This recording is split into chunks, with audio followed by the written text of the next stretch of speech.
So we're just going to kind of briefly go through a few respiratory emergencies that are really common here and look over those.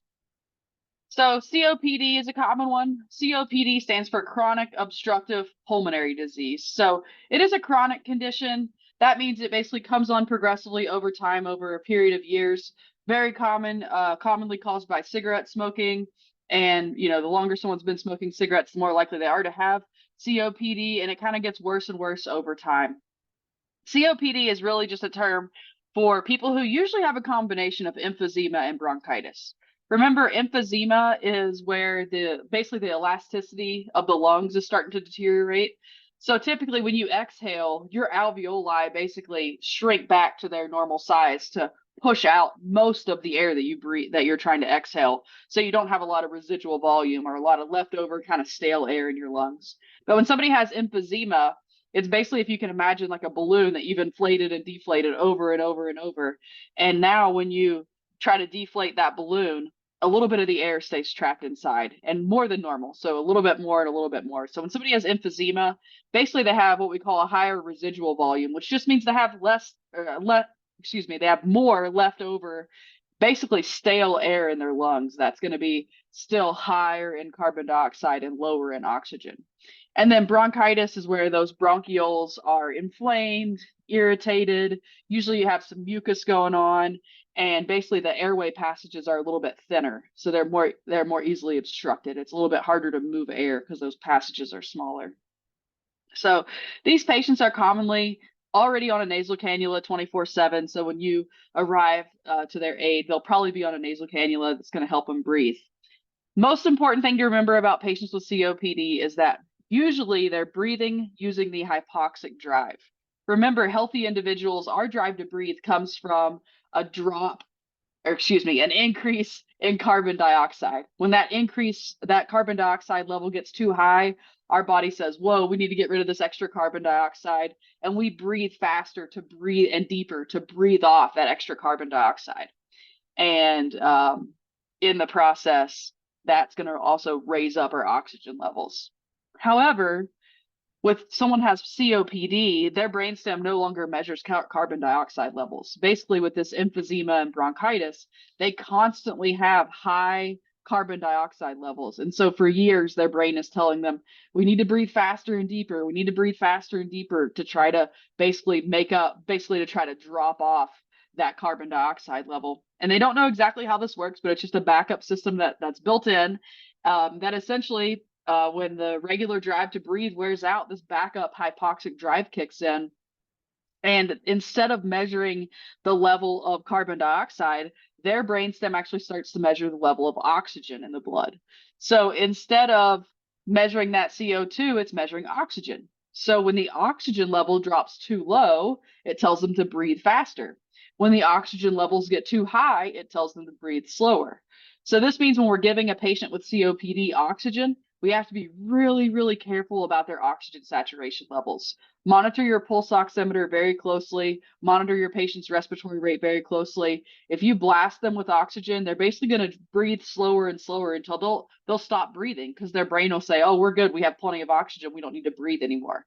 And remember, their walking around oxygen saturation is going to be much lower than a healthy person. So they might be walking around satting at 94%, 92%. So as long as you can keep them in the lower 90s, we're happy. We don't need to keep blasting with oxygen to get them too high because of that risk that they might actually stop breathing. Okay, a pneumothorax, the layman's term for this, people usually call it a collapsed lung or a hole in the lung. We're talking about a spontaneous pneumothorax here because we're talking about medical emergencies. Of course, in a traumatic emergency with a chest injury, you can have a pneumothorax that's caused by a broken rib or something. But we can have these spontaneously happen, especially in teenagers who are growing really fast, especially in boys as they get really tall and thin. Sometimes basically they get a weak spot in their lung and it just spontaneously ruptures open because it's essentially growing too fast. And so that hole in the lung is going to cause air to leak out into the thoracic cavity. That when that hole ruptures, there's going to be some sudden onset pain. When we listen to the lung sounds, we may hear that they're unilaterally diminished. In other words, on one side, the lung sounds might sound okay, but on the other side of the chest where the hole is, we may hear that there's a little bit less air movement. Now, as this continues, their oxygen saturation is going to start to drop. If it continues indefinitely, they may even end up with a tension pneumothorax, meaning there's so much extra air pressure in their thoracic cavity that it's actually starting to collapse the lung completely to where we have no breath sounds on one side. And if it continues still, it could even start to collapse the healthy lung, where we have diminished breath sounds on one side and no breath sounds on the other. So to help these people, there's not a whole lot we can do. We do want to give high flow oxygen because basically the one part of their lung or the one lung that is working, we want to keep as much oxygen coming into that lung as we can. So we're going to try to take away some of that work by giving them high flow oxygen. You know, a non-rebreather might be enough. You may need to upgrade to a BVM. It's really just going to depend on how big that hole is, how long it's been going on. If it's developed to a tension pneumothorax, that's probably when you're going to have to take over with the BVM. If they're still able to adequately move air on their own and they're just kind of struggling to get their oxygen levels up, that's when that non-rebreather is going to be enough. And obviously they need to be transported because this is something that needs to be monitored and treated in the hospital. Oh, sorry. Pulmonary edema. This is fluid buildup in the lung tissues. So in the interstitial space of the lungs, that space between the cells. We'll commonly see pulmonary edema. It can have a lot of different causes. You know, it could be from lung cancer. It could be from basically like chemicals or other things that are breathed into the lungs that cause damage to the tissues. And it's common following a heart attack or somebody who's going into heart failure. We call it congestive heart failure when that happens, where basically the heart's not able to pump blood, especially when that left side of the heart is not able to pump effectively. The blood and therefore fluid backs up into the lungs. And so that fluid in the lungs is going to cause dyspnea, that difficulty breathing. The patient will tell you they feel like they're drowning. They're able to inhale and exhale, no problem, but it's like they can't get the air into their bloodstream, or excuse me, they can't get the oxygen into their bloodstream. The air can go in and out of the lungs fine, especially in the early stages, but it can't get into the bloodstream. That oxygen can't really get into the bloodstream because it has to pass through that fluid to get there. So in these patients, you'll see a decreasing oxygen saturation. Their O2 sat will continue to drop as the pulmonary edema gets worse. So at the start, it's in that interstitial space. It's out between the cells. So in the early stages, it's causing a problem because we breathe air in, and then that oxygen is supposed to leave those alveoli and go into the bloodstream. So it has to pass through our tissues. If those tissues are full of fluid, it has to pass through our tissues as well as the fluid to get into the bloodstream. In later stages, that fluid completely fills the tissues and then it starts to leak into the alveoli. So the alveoli start to get full of fluid. And then at a certain point, if those alveoli are completely full, they may even have like a pink frothy sputum coming up into their mouth. But once that fluid is leaked into the alveoli themselves, when you listen to breath sounds, you're going to hear those crackles or that fluid sound, like air moving through fluid as the person tries to breathe. The treatment for pulmonary edema, they need oxygen. Kind of like we talked about with the pneumothorax, we can't do much to really fix the problem, but we can make sure that that air that they're inhaling has as much oxygen as possible. If there's more oxygen, it'll have an easier time getting across that barrier of that fluid to go pass through the fluid and get into the capillaries, into the bloodstream. Most importantly with oxygen, if we have availability, it should be in your it is trained now at the EMT level, so it should be in your scope of practice. CPAP, continuous positive airway pressure. This is going to actually not only get the more oxygen in the lungs, but it's going to get it down into those alveoli with force, with tension, with pressure.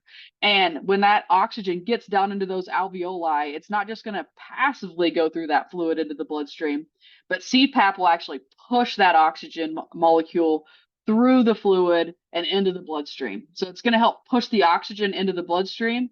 Also, if that fluid has started to fill those alveoli, it'll push that fluid out of those alveoli and back out into the interstitial space where it belongs.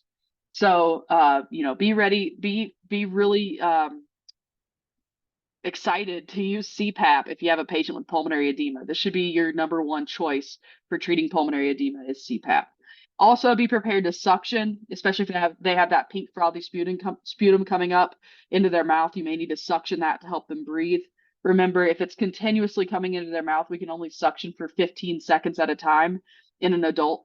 After 15 seconds of suctioning, we'll have to stop suctioning, use our CPAP or our BVM for 2 minutes, and then suction for 15 seconds and just alternate between 2 minutes of helping them breathe 15 seconds of suctioning back and forth. Okay, another respiratory emergency would be a pleural effusion. And this is when there's actually fluid outside the lungs in the thoracic cavity. And the main symptom of this one is that it's painful to breathe. Basically, the pleura, or those the linings that are on the outside of the lung and the inner lining of the thoracic cavity, they get irritated and swollen and painful. And so as those pleuras try to slide on each other, it's extremely painful. So usually they need oxygen because they're going to have that kind of more shallow breathing because it's so painful. And you may even need to take over their breathing with a BVM because of how painful it is to breathe. But most of the time, a non-rebreather is going to do. Pulmonary embolism.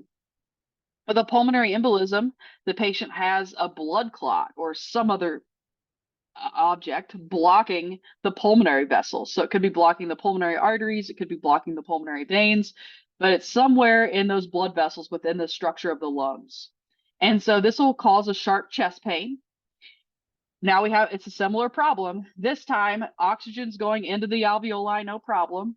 Oxygen's passing out of the alveoli into the capillaries, no problem. The issue now is that blood is having a hard time getting to the capillaries and then back from the capillaries back to the pulmonary vein, back into the heart. So the blood that's getting there is picking up oxygen, but we have less blood that's able to cycle through those lungs and pick up that oxygen and make it back to the heart. So, they may be very short of breath and things like that. They also might be coughing up blood. This is usually a sudden onset kind of pain. Right when that clot gets blocked, they start to have that sharp, sudden onset pain. Treatment for this, again, oxygen, just like the other patients, depending on what their oxygen saturation is, how long this has been going on, how big of a blockage it is. A non-rebreather might be enough. You may need to go to a BVM, and even CPAP. CPAP has been shown that extra pressure can sometimes help push that clot out of the way. So if nothing else, it's just going to force more of that oxygen into the blood that is able to get into the capillaries and back out to the left side of the heart. So consider CPAP for that one as well. Okay, the last one we're going to talk about in this section is asthma. So with asthma, the bronchioles constrict. That's what asthma is when the bronchioles, those are the tiniest tubes within our lungs that lead to our alveoli, they constrict, they clamp down, and they get really tiny. So asthma usually has some sort of trigger. It could be exercise, being in the cold air, breathing in some kind of perfume or other smell or something like that. But something triggers it. And basically, it's really, really difficult to breathe because the tubes that the air is passing through are so constricted that air can barely move through. These patients will often report that it's actually harder to exhale. Inhaling is easier because we use more force when we inhale. Inhale is an active process, whereas exhaling is a passive process. We usually just relax and the air leaves us. But with an asthma attack, when they relax, the air can't really move. It has to be pushed out rather than just naturally leaving the body. So you'll hear wheezing in the early stages. When you auscultate with a stethoscope, you'll hear the wheezing when you listen that way. In later stages, you may be able to hear the wheezing without your stethoscope. You can just hear it just audibly. It's so loud. So they'll usually be breathing kind of rapid, kind of shallow, trying to make up for it. The first thing you want to do to help them is ask if they have a prescribed rescue inhaler. Now, remember, a maintenance inhaler won't do anything for an asthma attack. We need the rescue inhaler. Make sure they haven't already used it too much. If they have, they'll be kind of jittery with a fast heart rate and everything like that. So don't give it to them if they've already been using it too much. But give them that rescue inhaler if they haven't already used it. Call for ALS. They can give albuterol. If you have endorsements or further training beyond the EMT scope, you may be able to give albuterol. So keep that in mind. If we don't have that rescue inhaler and we don't have a way to give albuterol, we're going to give them oxygen. A non-rebreather, we may need to go BVM or CPAP on that much lower setting of 5 centimeters of water. Typically, we're giving CPAP. We're going somewhere between 5 and 10 centimeters of water. Asthma is one where we want to start easy on that 5 centimeters of water. If it makes them better, leave it on. If it doesn't improve their condition, be sure to discontinue that CPAP therapy and just switch to that BVM or that non-rebreather. So in the next presentation, we're going to talk about even more respiratory emergencies, but these are just some of the bigger ones that I wanted to go into more detail on. So I'll see you in the next video. Thank you.